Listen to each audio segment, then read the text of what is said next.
গোপাল ভট্টাচার্য মহাশয়ের লাইভ অনুষ্ঠানটি দেখুন প্রতি মঙ্গলবার সন্ধে 6:35, প্রতি বুধবার বেলা 12:05, প্রতি শনিবার সন্ধে 6:35 এবং প্রতি রবিবার বেলা 12:05 একমাত্র সিটিভিএন প্লাস চ্যানেলে। স্বাগতম, নমস্কার। দেখুন, আমাদের তো 12 মাসে 13 পার্বণ, তার মধ্যে শুভ দিন বা শুভ কাজ এই বৈশাখেই দুটো পরপর, একটা পয়লা বৈশাখ, নতুন করে বলার কিছু নেই, আরেকটা ওই অক্ষয় তৃতীয়া।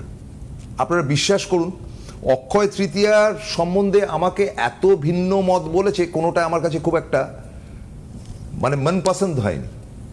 ফলে সেটার খানিকটা শিক্ষা লাভ করতে হবে এবং সেটা অন্তত আমার, আপনার এবং আমাদের সকলের পরিবারের পক্ষে যাতে উপকারের হয় এবং কাজের কাজ হয়, আজ তাই নিয়ে আলোচনা। এবং এই ব্যাপারে সিদ্ধহস্ত এবং চমৎকার বক্তা হিসেবে যিনি প্রসিদ্ধি লাভ করেছেন এবং শিক্ষাতেও বটে, তিনি গোপাল ভট্টাচার্য। গোপালদা, নমস্কার। এখন অক্ষয় তৃতীয়া সোজা কথা হচ্ছে যে অনেক কাল না পরশু, এই নিয়ে একটা বিশাল দ্বন্দ্ব তৈরি হয়েছে। অর্থাৎ 19 তারিখে অক্ষয় তৃতীয়া পালন করবে, রোববার অক্ষয় তৃতীয়া করবো না সোমবার অক্ষয় তৃতীয়া করবো। কেননা চলিত পঞ্জিকাগুলো অনুযায়ী দেখাচ্ছে যে রবিবার দিন অক্ষয় তৃতীয়া পড়ছে হচ্ছে দুপুরবেলা 1:14 থেকে।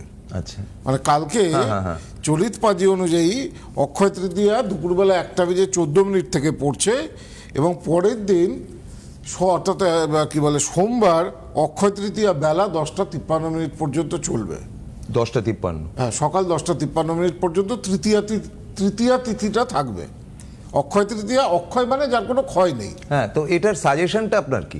তো এটা এবার বলছি যে সাধারণত ক্ষেত্রে অক্ষয় তৃতীয়া যারা রবিবার করবে, অক্ষয় তৃতীয়ার পুজো বলুন বা উপাচার যেটা বলুন, সেটা বেলা 1:14 পরে করতে হবে। ওকে।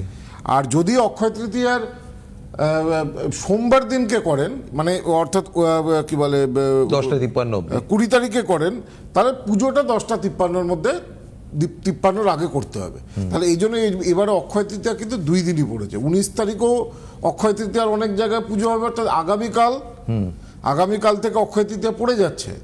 সোমবার দিন কিন্তু এই অক্ষয় তৃতীয়া তিথিটা সকাল 10:53 পর্যন্ত থাকছে, তারপরে কিন্তু কেটে যাচ্ছে। সুতরাং কালকেও যারা পুজো করবেন তারা 1:14 পর যেটা বললাম, টাইমটা বললাম, তারপরে পুজো করতে পারেন। কালকে যেটা বললাম যে কি বলে, কালকে হচ্ছে আমাদের 19 এপ্রিল। 19 এপ্রিল যদি অক্ষয় তৃতীয়া আপনারা করেন, অক্ষয় তৃতীয়ার পুজোর যে শুভ মুহূর্ত যেটাকে আমরা বলি 1:53 থেকে একটা কি বলে যেটা আমি বললাম শুভ মুহূর্ত, সেটা হচ্ছে বেলা কি বলে 1:14 পর থেকে আপনারা পুজো করতে পারেন। 2:30 পর্যন্ত শুভ সময় রয়েছে। আর নাহলে পরের দিন সকাল 10:30 সাড়ে 7টা থেকে 10:53 পর্যন্ত, বা 7টা থেকে 10:53 পর্যন্ত যে সময়টা রয়েছে, দুদিনই এবারে কিন্তু অক্ষয় তৃতীয়ার পুজো কিন্তু করা যাবে। এমন নয় যারা 19 তারিখে করছেন তারা ভুল, বা যারা 20 তারিখে করবেন। তার মানে আপনি দুটো দিনই সাজেস্ট করছেন? দুটো দিনই পঞ্জিকা তিথি মতে সাজেস্ট করা যেতে পারে। তৃতীয়াতে হ্যাঁ, তো 2 দিনই সাজেস্ট করা যেতে পারে। তবে বিশুদ্ধ সিদ্ধান্ত পঞ্জিকা অনুযায়ী একটু মতান্তর রয়েছে, যেহেতু সকালবেলা অনেক সব ভোরই কি বলে তৃতীয়া তিথিটা কেটে যাচ্ছে। তবে সোমবারেও কিন্তু বিশুদ্ধ সিদ্ধান্ত পঞ্জিকা অনুযায়ী সোমবারেও কিন্তু সূর্যোদয় কালে যেহেতু অক্ষয় তৃতীয়াটা থাকছে, তা সোমবার কিন্তু অক্ষয় তৃতীয়া পালন করা যাবে। তো এইটা হচ্ছে মেন ব্যাপার। এবং এখন অক্ষয় তৃতীয়ার বৈশিক কেন, অক্ষয় তৃতীয়াটাকে এত গুরুত্ব দিয়ে বানা হয় কেন? এই দিন কুবেরের 2 দিন পুজো বছরে। কোন দিন? একটা হচ্ছে ওই অক্ষয় তৃতীয়ার দিন, আর একটা হচ্ছে ধনতেরাসের দিন। হ্যাঁ, কুবেরের কেন পুজো করা হয়? কুবের হচ্ছে যক্ষাধিপতি, মানে সমস্ত অর্থ সম্পদ, সোনা দানা, রূপো মণি, মুক্ত, দামি দামি রত্ন, সবকিছুর যে অধিকর্তা, যে মালিক, সে হচ্ছে কুবের। ঈশ্বরদের মানে ফিনান্স মন্ত্রী। হ্যাঁ, ফাইন্যান্সটাকে দেখে, অর্থটাকে দেখে কুবের। তো কুবের হচ্ছে অর্থের দেবতা, সেই জন্য ফাইন্যান্স মিনিস্টার যেটাকে আপনি বললেন। এখন সবারই দরকার তো ফাইন্যান্স, এই যুগে সবারই দরকার ফাইন্যান্স, অর্থ সকলেরই দরকার। তো সুতরাং এই মা লক্ষ্মী কুবেরের পুজো এই অক্ষয় তৃতীয়ার দিন করলে খুব শুভ হয়। আর একটা করতে হয় ধনতেরাসের দিনে। এই অক্ষয় তৃতীয়ার দিনে ভগবান শিবের আরাধনা করে কুবের দেব যক্ষাধিপতি হয়েছিল, অর্থাৎ ফাইন্যান্স মিনিস্টার খ্যাতিটা লাভ করেছিল যে ভগবান শিব তাকে ফাইন্যান্স মিনিস্টার বা অর্থের দেবতা বানিয়েছিল, সোজা কথা যক্ষাধিপতি হয়েছিল এই অক্ষয় তৃতীয়ার দিনেই। আর এই অক্ষয় তৃতীয়ার দিনেই ভগবান মা গঙ্গা ভাগীরথীর তপস্যায় তুষ্ট হয়ে মর্তে প্রবাহিত হয়েছিল। এই অক্ষয় তৃতীয়ার দিনে পুরীতে আজকে কালকে থেকে রথ তৈরি স্টার্ট হয়ে যাবে। রথের স্টার্টিং ডে অক্ষয় তৃতীয়া। পুরীর জগন্নাথ হচ্ছে রাজাধিরাজ, তিনি এক কাপড় বেশি দিন পরেন না, তাকে বিভিন্ন রকমের ভোগ বিভিন্ন রকমের খাবার তাকে দিতে হয়। এবং পুরীর জগন্নাথ হচ্ছে রাজাধিরাজ বললে কম হবে, তার কারণ হচ্ছে এক রথে তিনি একবারের বেশি চড়ে না। ওই অত বড় বড় রথ প্রত্যেক বছর তৈরি হয়। প্রত্যেক বছর অত বড় রথটা তৈরি হয়? হ্যাঁ, ওই আগের বছরের রথটাকে পুরো ডিস্ট্রয় করে দেওয়া হয়, নতুনভাবে আবার রথ তৈরি করা হয় পুরীর প্রত্যেক। অক্ষয় তৃতীয়ার দিনে থেকে পুরীতে এই রথ তৈরি স্টার্ট হয়, জগন্নাথের যে রথযাত্রার যে সেটা স্টার্ট হয়। তো অক্ষয় তৃতীয়ার দিনে অক্ষয় তৃতীয়ার গুরুত্ব অনেক। এই দিনকে যদি পারেন তুলসী গাছে জল দেবেন। তুলসী গাছে যদি বাড়িতে থাকে কিচ্ছু উপাচার করতে পারছেন না, অক্ষয় তৃতীয়া যে অক্ষয়, আগেই বলেছি যার কোনো ক্ষয় নেই সেখান থেকেই অক্ষয়। অক্ষয় তৃতীয়ায় উপাচার করলে, অক্ষয় তৃতীয়ার ঘট বাড়িতে প্রতিস্থাপন করলে আপনার অর্থ সম্পত্তির কোনোদিন ক্ষয় হবে না। এবং এই ভরসাতেই অক্ষয় তৃতীয়ার দিনে দেখবেন সোনার উপর দোকানে লাইন লেগে যায়, বিরাট লাইন লোকের সোনা এবং রূপোর গয়না কেনার জন্য। তার কারণ মনে করা হয় অক্ষয় তৃতীয়ায় যা কিছু কেনা হয়, সেটা সোনা হোক, রূপ হোক, মূল্যবান ধাতু যাই হোক না কেন, মূল্যবান রত্ন হোক, সেটা কোনোদিন ক্ষয় হয় না, বরং সেটা দিনে দিনে শ্রীবৃদ্ধি প্রদান করে। ওই জন্য অক্ষয় মানে মানুষের সাধারণ মানুষ এটা বিশ্বাস করে এবং এটা শাস্ত্রও বলে যে অক্ষয় তৃতীয়ার দিনে দামি মূল্যবান জিনিস কিছু যদি কেনা যায় তার কোনো ক্ষয় হয় না। সেটা সোনা হতে পারে, সেটা রূপো হতে পারে, সেটা মণিমুক্ত হতে পারে, সেটা রত্ন হতে পারে, সেটা যে কোনো দামি জিনিস হতে পারে। অক্ষয় তৃতীয়ার দিনে বহু জায়গায় অনেক গাড়ি কেনা, নতুন গাড়ি কেনা, নতুন দোকান শুরুর ক্ষেত্রে বা নতুন কোনো কিছু স্টার্টিংয়ের ক্ষেত্রে খুব শুভ। এই দিন শুরু করলে সেটা ক্ষয় হয় না। তো যাই হোক, যেটাকে নিয়ে বলছিলাম, এই দিনকে আমাদের শাস্ত্রের বিধান আছে জলদান করতে হয়। জলদান কি করে করবেন? এখন আর জলদান লোকে দরকার হয় না, এটা পুরনো মত। প্রত্যেকের বাড়িতেই এখন কল আছে, জল আসে। আগেকার দিনে জলের খুব আকাল ছিল, সেই জন্য মাটির পাত্রে জলদান করতে হতো। এখন সেই নিয়মে কি করতে হয়, তুলসী গাছের গোড়ায় অক্ষয় তৃতীয়ার দিন একটা মাটির পাত্রে জল দিতে হয়।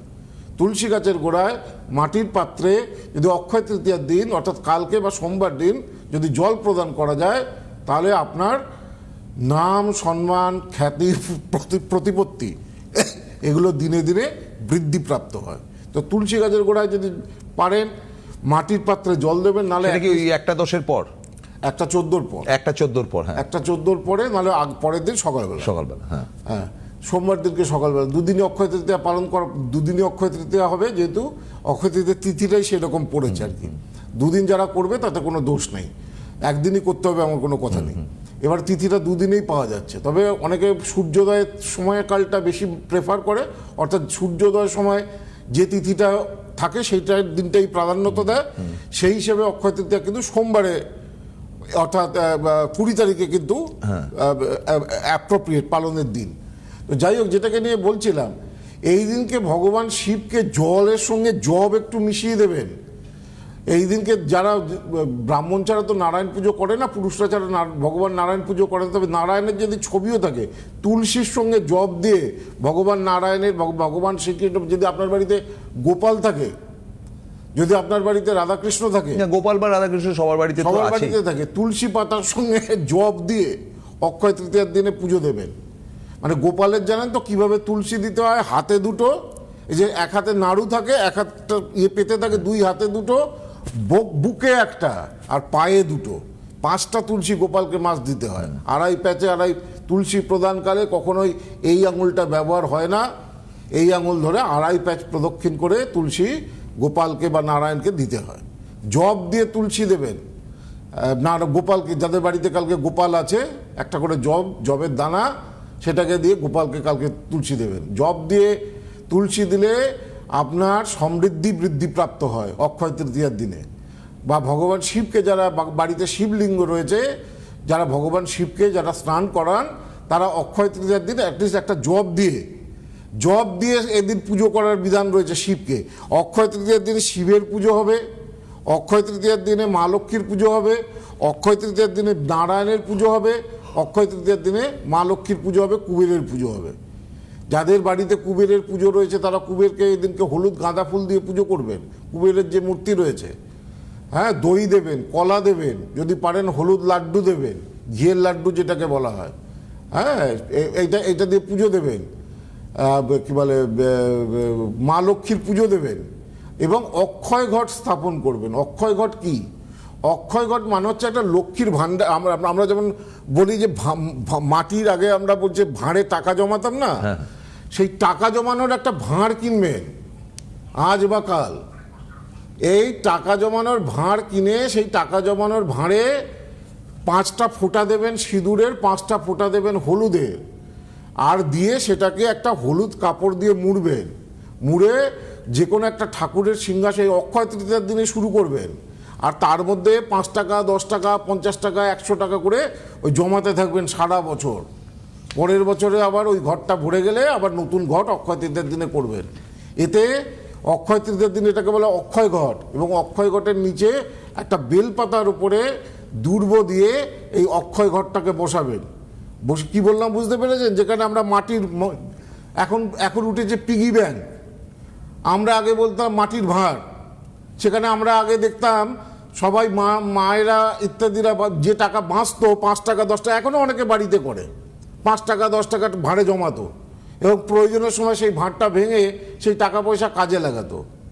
তো অক্ষয় তৃতীয়ার দিনে এই অক্ষয় ভাঁড়, এটাকে অক্ষয় ঘট যেটাকে আমরা বলছি, সেটাকে প্রতিষ্ঠা করবেন। দেখবেন অক্ষয় প্রত্যেক দিন ফেলবেন এবং ওই অর্থটা ঈশ্বরের উদ্দেশ্যে চেষ্টা করবেন ব্যবহার করার। কোনো পুজোতে কাজে লাগালেন, কোনো জায়গায় কাজে লাগালেন। এটা কুবেরের ঘর তৈরি হয়, ওই হলুদ কাপড় দিয়ে ঘরটাকে মুড়িয়ে রাখতে হয়। হ্যাঁ, অক্ষয় ঘট স্থাপন করবেন, জব দিয়ে ভগবান শিবের পুজো দেবেন, অভিষেক করবেন। জব আর তুলসী দিয়ে ভগবান নারায়ণ বা গোপালের পুজো করবেন। এগুলো হচ্ছে অক্ষয় তৃতীয়ার ছোটো ছোটো কী বলে উপাচার। আমি ভালো উপাচার বলবো যে অক্ষয় তৃতীয়া কোন উপাচার করলে ভালো চাকরি পেলে ভালো চাকরিতে পরিবর্তন আসবে বা ব্যবসা বাণিজ্য ভালো হয়। তার আগে মনে হয় ফোনে কেউ আছে। হ্যালো, হ্যাঁ গোপালদা, নমস্কার। হুগলি জেলা থেকে ফোন করেছি, জেলা থেকে। কোথা থেকে? প্রথমেই বলি গোপালদা, ওই আপনার প্রোগ্রাম আমরা সবাই দেখি, তো আপনার খুবই ভক্ত। প্লাস আপনি ওই বাগনানে গিয়েছিলাম, আপনি ওই প্রতাপ মুখার্জির বাড়িতে সেই কুম্ভের মাটির জল নিয়ে এসেছি, আপনি দিয়েছিলেন বাগনান। বুঝতে পেরেছি, বলুন কার ব্যাপারে জানবেন? জগদ্ধাত্রী পুজো গেছিলাম। আজকে আমি আমার সম্পর্কে জানবো। কি নাম? নামটা কি? আমার নাম সুমন কুমার দাস। হ্যাঁ, ডেট অফ বার্থ? শোনবাবু, ডেট অফ বার্থটা বলুন। 1982। হ্যাঁ, 16ই জানুয়ারি 1982। 16ই জানুয়ারি 1982। সময়? জন্ম সময় দুপুর 12:30। দুপুর 12:30। কোথায় জন্মস্থান? আর জন্মস্থান কল্যাণী, নদিয়া জেলা, কল্যাণী, নদিয়া। 1 minute, view. জন্মবার গোপালদা শনিবারে। হ্যাঁ, দেখছি। হ্যাঁ, এবার রেস্ট নিন, গোপালদাকে একটুখানি ক্যালকুলেট করতে দিন। না, ক্যালকুলেট। শনিবার ছিল মেষ লগ্ন, কন্যা রাশি, জন্ম নক্ষত্র চিত্রা নক্ষত্র, রাক্ষসগণ, কৃষ্ণপক্ষের সপ্তমী তিথি, মেষ লগ্ন ভরণী নক্ষত্রে।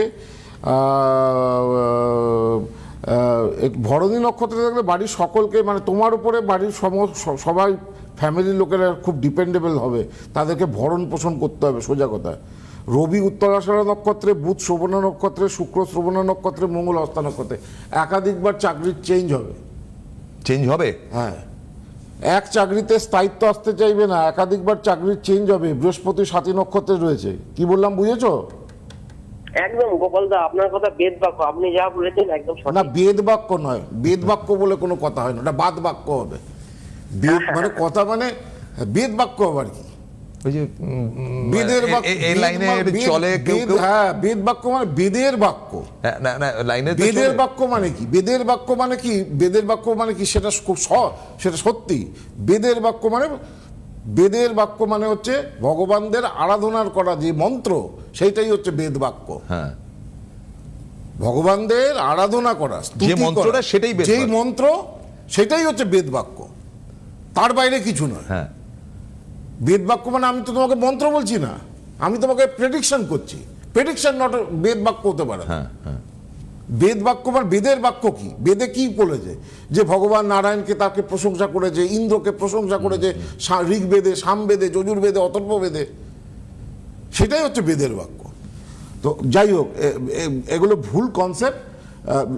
তোমার লগ্ন এখানে, দ্বিতীয় কোনো গ্রহ নেই, তৃতীয় রাহু। বিদেশে ছিলে আগে? হ্যাঁ গোপালদা, আমি তারাতলা থেকে হোটেল ম্যানেজমেন্ট করেছি, কলকাতা তারাতলা সরকারি হাত থেকে। হ্যাঁ, তো আমি তৃতীয় রাহু সেখানে থাকলে তো থাকতাম বিদেশ খুবই। যাত্রা আমি নেই। ইন্ডিয়াতে কখনো কাজই করিনি, বিদেশে ছিলাম। ও, তা এখন কি এখন জব নেই, কাজকর্ম নেই? ম্যারেজ করেছি, হ্যাঁ, এখন কলকাতায় মন বসছে না, স্যালারি কম বলে এখন বুঝতে পারছি তুমি না, চলে এসছো কলকাতায় কেন? যাবো না বিদেশে যাবো। তুমি একটা চাকরি ভালো পেয়েছিলে, চলে এসছো কেন? না, এসে বিয়ে করলাম গোপালদা। বোঝেন, ও বিয়ে করেছে, এখন বের হচ্ছে কলকাতায় মন বসছে না। আমার বিয়েতে হ্যাঁ, এটা আমার এবারে ওটা second চাকরি হচ্ছে। marriage, first marriage divorce হয়ে গেছে। হ্যাঁ? 2014 ডিভোর্স বিয়ে হয়ে গেছে। এই যে এই জায়গাটা কি অবস্থা হয়ে আছে দেখেছো? মঙ্গল শনিচন্দ্র একসঙ্গে, শনিচন্দ্রের কি বলে, মঙ্গল শনিচন্দ্র একসঙ্গে থাকলে অঙ্গারক দোষ, বীজ দোষ। হ্যাঁ, খুব ভোগায়, সব কাজ খুব দেরিতে হয়, ডিলেতে হয়। আপনাকে ধন্যবাদ জানাই এবং গোপালদাকে বলি, গোপালদা আপনার কাছে প্রেডিকশন নিয়ে, প্রতিকার নিয়ে, সেটা বিদেশে চাকরি পেয়েছিল।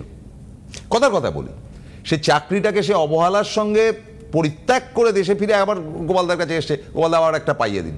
না, এটা কি- সেরকম ব্যাপার নয়, এটা মেন ব্যাপার হচ্ছে বিদেশে ছিল, চলে এসছে। না, আপনি তো বললেন যে বিদেশ যাত্রার যোগ। বিদেশে ছিল, চলে এসছে, এখন মন বসছে না, এখন আবার বিদেশে যাবে। হ্যাঁ, বিদেশ যাত্রা হবে, কিছুদিনের মধ্যে হবে। কন্যা রাশির তো এখন তোমার তো কন্যা রাশি, তো কন্যা রাশির এখন ভালো সময় যাচ্ছে। হবে আবার। হ্যাঁ, আশা করি 2-3 মাসের মধ্যে তোমার বিদেশ যাত্রাটা আবার ভালো তো যোগ তৈরি হবে। কিন্তু ওই মঙ্গল শনিচন্দ্রের জায়গাটা খারাপ, ওখানে একটা অঙ্গারক দোষ এবং বীজ দোষ তৈরি হয়েছে। ওই জায়গাগুলোকে একটু ঠিকঠাক করতে হবে। আর আগে আগে দেখুন, আগে থেকে বলি, এবারে কিন্তু 10ই সেপ্টেম্বর কৌশিকী অমাবস্যা। আজকে প্রায় 5 মাস আগে থেকে বলছি, কৌশিকী অমাবস্যা হচ্ছে সারা বছরের মধ্যে শ্রেষ্ঠতম অমাবস্যাগুলোর মধ্যে সবথেকে সেরা অমাবস্যা। এই অমাবস্যায় পুজো, আমার বাড়িতে কৌশিকী অমাবস্যায় সব থেকে বড় পুজো হয়। হ্যাঁ। যতগুলো অমাবস্যা রয়েছে, এই দিনকে মা কি বলে, মামা খেপা সিদ্ধি লাভ করেছিল তারাপীঠে। এই দিনকে আলোক অমাবস্যা এটাকে বলা হয়, এটাকে বলা হয় কৌশী অমাবস্যা। এই অমাবস্যা হচ্ছে অমাবস্যার রাজা, সমস্ত অমাবস্যার মধ্যে সব থেকে পাওয়ারফুল অমাবস্যা। কৌশিক অমাবস্যার বুকিং পেতে গেলে এখন থেকে কিন্তু যোগাযোগ করতে হবে গড়িয়াট বা বিভিন্ন চেম্বারগুলোতে। এবার 10 সেপ্টেম্বর বৃহস্পতিবার, খুব ভালো দিনে কৌশিক অমাবস্যা পড়েছে। বৃহস্পতিবার হচ্ছে মা তারার দিন। যেমন বৃহস্পতিবারকে লক্ষ্মীবার মানা হয়, তেমন বৃহস্পতিবার কিন্তু মা তারার দিন। তো কৌশিকী অমাবস্যা এবারে পড়েছে কিন্তু কি বলে 10 সেপ্টেম্বর। আর দেখুন, এই কালকে থেকে, অর্থাৎ অক্ষয় তৃতীয়া থেকে আপনি যে চেম্বারেই দেখাবেন, এই 12 পাতার ক্যালেন্ডারটা দেখুন উপহার হিসেবে পাবেন। দেখুন, বাহ, 12 পাতার ক্যালেন্ডার রয়েছে। বৈশাখ মাসে লক্ষ্মী গণেশ, দারুণ। হ্যাঁ, জ্যৈষ্ঠ মাসে আমরা জানি লোকনাথ ব্রহ্মচারীর আবির্ভাব তিথি, আবির্ভাব তিথি। আষাঢ় মাসে রথ হয়, জয় জগন্নাথ, নীলাচল নিবাসায় নিত্যায় পরমেষ্টিনে বলভদ্র সুভদ্রাভ্যাং জগন্নাথায় তে নমঃ। জগন্নাথ, বলরাম, সুভদ্রা। শ্রাবণ মাসে শিবের মাস, সেজন্য শিবের পুরো পরিবার সমেত শ্রাবণ মাসের ক্যালেন্ডার। ভাদ্র মাসে আমাদের কি হয়, কৌশিকী অমাবস্যা। এই দিনকে মা তারা সব থেকে বড় তিথি, এটা মানা হয়, যেটা আপনি বললেন, যেটাকে বললাম, ওই জন্য মা তারার ছবি দেওয়া আছে ভাদ্রতে। আশ্বিনে কি হয়, আশ্বিনে দুর্গা পুজো, এই জন্য সম্পূর্ণ মা দুর্গা, সে এমনি মা দুর্গার পরিবার সমেত ছবি বাড়িতে রাখা অত্যন্ত ভালো। হ্যাঁ, সিংহবাহিনীর ছবি। তো দুর্গা, তারপরে আশ্বিনের পরে কার্তিকে দেখুন লক্ষ্মী নারায়ণ। হ্যাঁ, কার্তিকের পরে অগ্রাণে দেখুন পঞ্চমুখী হনুমান। পঞ্চমুখী হনুমান বাড়িতে রাখলে, যেদিকে দক্ষিণ দিকে দরজা, দক্ষিণ পশ্চিম দিকে দরজা, বাড়ির দরজার ভেতরে, দরজার মাথার উপরে ছবি রাখতে হয়, বাস্তুদোষ নাশ হয়। পঞ্চমুখী হনুমানের ছবি। তারপরে পৌষ মাসে পৌষকালী পুজো হয়, ভবতারিণীর ছবি দেওয়া রয়েছে পৌষ মাসে। মাঘে সরস্বতী পুজো হয়। এই যে প্রত্যেক যারা ছাত্রছাত্রী রয়েছে, পড়াশোনা করে, তাদের প্রত্যেকের ঘরে মা সরস্বতীর একটা ছবি রাখা উচিত, যারা পড়াশোনা করে, যাদের পড়াশোনায় বাধা বিঘ্ন আসছে, রেজাল্ট ভালো হচ্ছে না। মাঘে ফাল্গুনে আমাদের দোল থাকে, হ্যাঁ সেই জন্য দোল। আর চৈত্রেতে আমাদের রামনবমী থাকে, সেই জন্য ভগবান রামচন্দ্র। তো সব কটাই কি অদ্ভুত।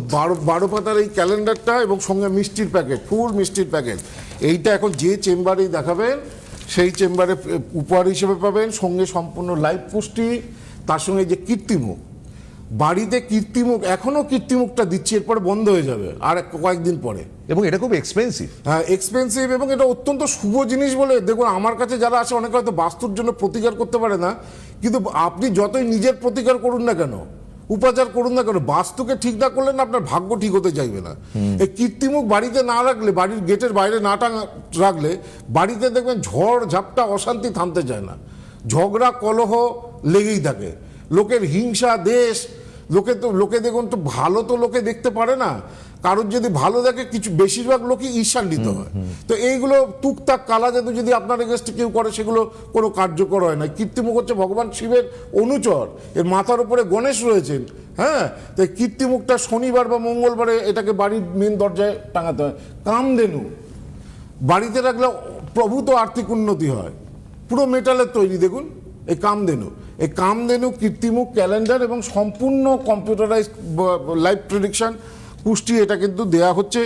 25 এপ্রিল আমার কোচবিহারে চেম্বার রয়েছে, হ্যাঁ, মালদায় 27 এপ্রিল চেম্বার রয়েছে, মালদায় গোল্ডেন পার্কের চেম্বার রয়েছে, শিলচরে 24 এপ্রিল, শিলিগুড়িতে আমি 27 এপ্রিল আসছি, কৃষ্ণনগরে 28 এপ্রিল চেম্বার রয়েছে, কৃষ্ণনগর হাভেলিতে, হলদিয়াতে 30 এপ্রিল, বহরমপুরে 2 মে, মেদিনীপুরে আমি থাকছি, মেদিনীপুর টাউনে আমার চেম্বার রয়েছে 4 মে, বর্ধমানে 6 মে চেম্বার, দুর্গাপুরে 8 মে চেম্বার, দিল্লিতে 10 মে চেম্বার, ব্যাঙ্গালোরে 12 মে চেম্বার, গুয়াহাটিতে 14 মে চেম্বার। তার মানে এগুলো তো যাচ্ছেনই যাচ্ছি। এছাড়া কলকাতা, আমি কলকাতার গুলো বলে দিই। দেখুন, আপনাদেরকে বলি যে এখন কিন্তু পুরো দস্তুর, আপনারা জানেন যে গত রবিবার দিন তার বিরাট কনফারেন্স ছিল তাজ হোটেলে, এবং সেখানে ডেলিগেটস যা এসেছিল সেগুলো অকল্পনীয়, এবং আপনারা অনেকেই গেছেন। ফলে এটা একটা মানে মাইলস্টোন তৈরি হয়ে রয়েছে, যেটা গোপালদা 2 বছর অন্তর অন্তর করেন না 4 বছর অন্তর, এটা তো 2 বছর অন্তর, 4 বছর অন্তর তো ইন্টারন্যাশনাল। তখন বিদেশ থেকে 300 অ্যাস্ট্রোলজার শুধু পৃথিবীর বিভিন্ন বাইরে থেকে আসেন, সেটা আমরা দেখেছি। তো সুতরাং এটা একটা এক্সট্রাঅর্ডিনারিটি এবং মাইলস্টোন বলা যেতে পারে এই কারণে যে ওরকম একটা 5 তারা হোটেলে একটা 5 তারা হোটেল শুধু না, মেন হচ্ছে শিক্ষা। না 5 তারা হোটেলে ওই রকম একটা পরিবেশ, আপনি এই পরিবেশটা কিন্তু যে কোনো জায়গাতে আপনি পাবেন না। পরিবেশ আছে, কিন্তু আপনার যদি পেটে যদি জ্ঞান না থাকে, সেটার জন্য তো আপনি আছেন। পেটে জ্যোতিষেরই জ্ঞান নেই, আপনি তো কনফারেন্স করতে পারবেন না। না কিছু করতে পারবেন না। আপনি টিভিতে এবং আপনাকে যে কোনো ধরনের প্রশ্ন সেদিনকে করা হয়েছিল, প্রত্যেকটার উত্তর দিয়ে। পেটে জ্ঞান না থাকলে আপনার কাছে লোক আসবে না। হ্যাঁ, আপনি যে কনফারেন্সে আপনার হাউসফুল হচ্ছে, সবাই জানে গোপালদার বক্তব্য শুনতে আসছি, পেটে জ্ঞান না থাকলে তো আপনি কনফারেন্স করতে পারবেন না। টিভিতে বক্তব্য করতে পারবেন, সোশ্যাল মিডিয়ায় বক্তব্য করতে পারবেন, ওখানে যে আর কনফারেন্স করতে গেলে 30 থেকে 40টা লোক হবে হয়তো, তার বেশি হবে না। হ্যাঁ, পেটে জ্ঞান থাকলে আপনি যেখানেই থাকবেন না কেন, তার সঙ্গে দরকার পরিবেশ, দুটোই দরকার। সুতরাং এটা একটা স্ট্যাটাসফুল ব্যাপার, এটাকে উড়িয়ে দেওয়ার মতো বিষয় তো না। মানে দীর্ঘদিনের পড়ানো, দীর্ঘদিনের অভিজ্ঞতা এবং আমার জ্যোতিষ সম্পর্কে যা মোটামুটি মায়ের আশীর্বাদে জ্ঞান রয়েছে, ভারতবর্ষে খুব কম জ্যোতিষীরই তা। একদমই। আচ্ছা, গড়িয়াহাট বারাসাতে তো প্রত্যেক সপ্তাহে থাকছে অনলাইন প্রেডিকশনের জন্য 8584038636। দক্ষিণ কলকাতার গড়িয়াহাট, বারাসাতের ডাকবাংলো এবং বর্ধমানের রেল স্টেশনের কাছে, দুর্গাপুরে বেনাচিতিতে চেম্বার রয়েছে। বাকি সমস্ত চেম্বারের ডিটেলটা গেল। এখন মেন দুটো চেম্বারের অ্যাপয়েন্টমেন্ট আপনারা পেতে পারবেন গড়িয়াহাট বারাসাত। হ্যাঁ, 8584038631, এটা মেন হেল্পলাইন নাম্বার। একটা নর্থ, একটা সাউথ। আজকের মতো শেষ করতে হচ্ছে। আগামীকাল দুপুর 12টার সময় গোপালদার ফিরে আসা। আজকের মতো বিদায় নিচ্ছি, নমস্কার। গোপাল ভট্টাচার্য মহাশয়ের লাইভ অনুষ্ঠানটি দেখুন প্রতি মঙ্গলবার সন্ধে 6:35, প্রতি বুধবার বেলা 12:05, প্রতি শনিবার সন্ধে 6:35 এবং প্রতি রবিবার বেলা 12:05 একমাত্র CTVN+ চ্যানেলে।